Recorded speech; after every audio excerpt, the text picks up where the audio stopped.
Hey, what's going on? I'm Matt. This is Digital Jedi Gaming, and thanks for checking out the video.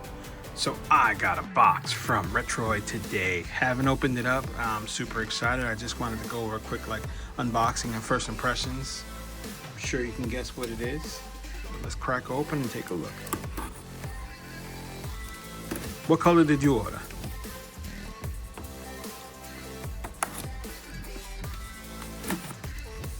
Take a look and see what we got. If I can manage to get this dang thing open. Holy crap, they taped this bad boy up.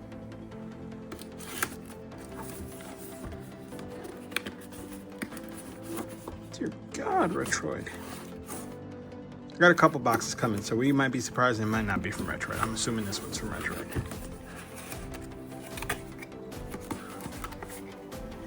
Oh yeah, baby.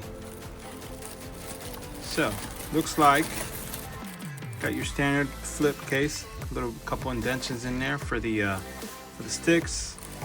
Camera's picking it up. It's got a nice little Retroid logo there. It's embossed in like rubber. Feels pretty nice. It's definitely a solid case. That's not what you guys came to see. Boom there. Standard Retroid boxes, really nice. Just like I said before in other videos, man, I appreciate the aesthetics of this, how clean and stuff this stuff looks. I know I'm a dork and not many people appreciate the box, but I love it. It's even got little embroidery. I don't know if the camera's picking up little kind of faint icons and stuff. I love it. I love it. Whoa. Bullet Bill's excited. Let's see what we got. All right, you ready? Zoom in a little bit for you. Let's see. What is this? A Retroid paper.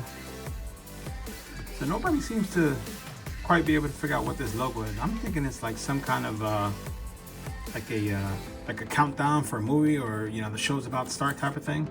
I don't know.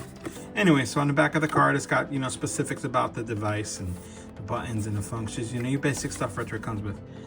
This device is the exact same specs as the Retroid Pocket 5, which is got a Snapdragon 865 CPU. It's got, which the GPU on that is an Adreno 650.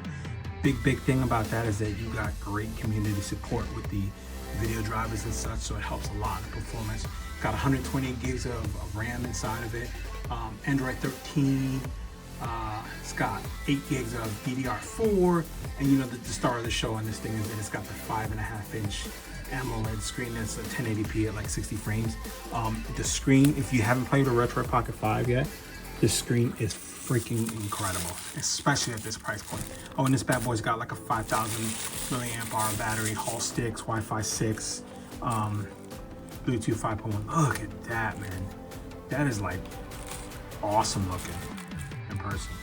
You should see. I mean, it looks so dang good, man. That there. That transparent blue, or ice blue, is what it's called. So you got that in there. You got your standard USB-C cable. Retroid's done a really good job lately with the USB-C cables. So this is not a USB-C to USB-C. It looks like USB-C to USB-A. So pretty common, right nowadays. So let's get that apart. Let's take a look and see what we got. So very pretty. Oh, even the triggers are transparent. So I've got people saying stuff about the triggers. They feel pretty good to me. Shoulders feel good too. So something super cool, active cooling on this thing. This transparent blue is so nice looking. I'm digging it. All right, let's pop it open. Look at how big that bad boy is. So it feels really good. I know some people are saying about it. Okay, so this feels natural. This feels really good like this. Just holding on to the shoulders and the triggers. I don't have huge hands, I don't have tiny hands either, but that feels really good. I'm really kind of digging that. Sticks they're Hall effect sticks. They feel really good. You can tell there's a good full range of motion. I was a little concerned when I saw how recessed they were, but the cavity, so to speak, that they put them in is huge. So there's full motion there. That feels really good. Everything feels good. So I had heard some feedback about like having your hands on the triggers or the shoulders and then reaching the D-pad. I can see it's not quite as natural as holding it like this, but I can see that there's a little bit of a different feel to it. Not negative, but the trigger's not so bad. Reaching for the shoulders and hitting the D-pad, you can feel a little bit of a stretch there. You know, Retroid is potentially, you know, one of the biggest or the best at the D-pad, so they're pretty standard there. Something super cool about this, as opposed to the old flip. The old flip had like a power back down here and random buttons here. Your power, your reset, your home is all right here. The only thing that's not on the front panel is your volume, which is right there. The buttons, they're not the most quiet thing in the world, but they feel pretty good. Right about on par with the RP5 buttons that were there as far as noise quality. They feel really good. They got really good travel. You know, like I said, Retroid's D-pads are a little bit clicky and they have just really good pivot. I love Retroid's D-pads, so look at this screen, man. All right, enough of that, let's power up. Big button, so you got power, and you got back, home, and forward or play or whatever you want to call it. Start, menu. Let's see your boot up. That is a beautiful screen. Same screen as on the RP5. This one, so on the RP5, it does have the bezel, but the beauty of the RP5 is the way it's set up is that the bezel just kind of melts into the device itself, so it doesn't stand out. Not that this looks bad, but this bezel here stands out just a little bit more than on the RP5. So I'm gonna get her connected to my Wi-Fi, and we'll take a look and see. So before we do that, as far as I/O and stuff, I mean, they did a great job, and it's not all over the place. You know, you got your active cooling here. On the bottom, you have micro SD card slot, USB-C, and your 3.5mm headphone jack. I think, and I could be wrong, I think this chipset supports like 27 watt fast charging or something, but just give me a second. We're gonna jump ahead so that I can enter all this information, and we'll take a look in a few seconds. All right, so I popped a couple of emulators and popped my favorite front end on there, so let's check it out. I did put a 1TB micro SD card. I will tell you, this port here, little cover, getting it off and getting that micro SD card popped in there, kind of a pain, but this is this is pretty slick, man. Let me turn the brightness down just a hair, just to see what we're looking like. If it's gonna, if it looks a little bit better on camera like that, but we'll see. All right, so I'm running ESD, which is my favorite front end for Android. Okay, so I'm running the Iconic theme. I love this theme. I think it's the best theme for OLED screens. It's absolutely gorgeous. I mean, it just looks insane, and this screen does not disappoint, just like the RP5. It is an incredible screen. It looks insane, man. I mean, the camera's just not doing it justice at all.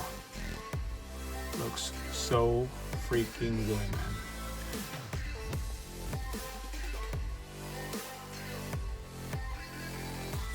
It just looks so good. If you like clamshells, this is the one to have, man. Stereo speakers. Sounds really good, man. That was a full blast. It's pretty loud. Not distorting at full volume. I mean,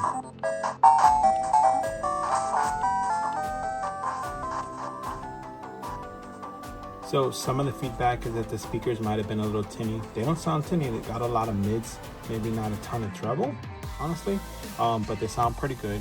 So I know the reviews on this thing were kind of mixed. Some people like it, some people complaining about the ergonomics, right? Because, you know, we know what we're getting out of this device because of the RP5. But for comfort and ergonomics, I don't have a problem with it. As far as clamshells are concerned, this has been the best one I've played with. I know it's only been a few minutes, but I'm digging it, man. I'm digging it, and I definitely think it's worth a buy. One last thing. Let's pop it in this case. Let's check out this case we got. So, Retroid branded case, hard case. Like I said, it's gonna, I haven't opened it up. Let's see what the inside looks like. Nice solid zipper. Nothing on the actual zipper itself. A little bit stiff on the hinge. Got a little strap to it's deep spot there, maybe for some extra cards or a screen protector. I mean a screen cleaner. So it fits in there nice. Zipped up. Moves a little bit, but not bad. Definitely a great case. Will definitely protect it. Yeah, man. I'm digging it. I am digging this guy a lot, so definitely super nice. one more thing I want to look at. So with a lot of the clamshells, you see that lip there? The screen is actually recessed, and it has to be for a couple different reasons. Look at the sticks. See where the sticks are at? So the sticks stick up a little bit, so the screen has to be recessed, but the added bonus to that is that you don't need a screen protector because it's going to protect you there. And you can see with the RGBs and stuff, when you actually close the screen, it goes to sleep. Something else people pointed out was that the wedge shape of it might have been a little bit, I don't think it's bad at all. I don't think it's super chunky or uncomfortable. Let me grab one more. RG35XX SP. I mean, this is, when people think of clamshells, 9.5 out of 10 times, this is the one you're thinking about in this hobby, right? So let's take a look. Yeah, man, that 35XX SP is just a hair, like a hair bigger on the bottom, and on the top it's about the same size. So if you had a 35XX SP and you can compare. Granted, she's taller, but front to back thickness, it's about the same at the thickest point. So I'm not a pocket person. I don't put stuff in my pocket. I hate it. I carry stuff in a bag or something, backpack, a bag, but this is the winner, man. This is the winner. If you're thinking about it, go ahead and do it, especially if you don't have an RP5. If you have an RP5 and you're not sure about clamshells, then maybe not. If you're a freak like me, get it anyway, but you won't be disappointed. She's a banger, man. Hey guys, thanks for checking out this video. Take it easy and keep gaming.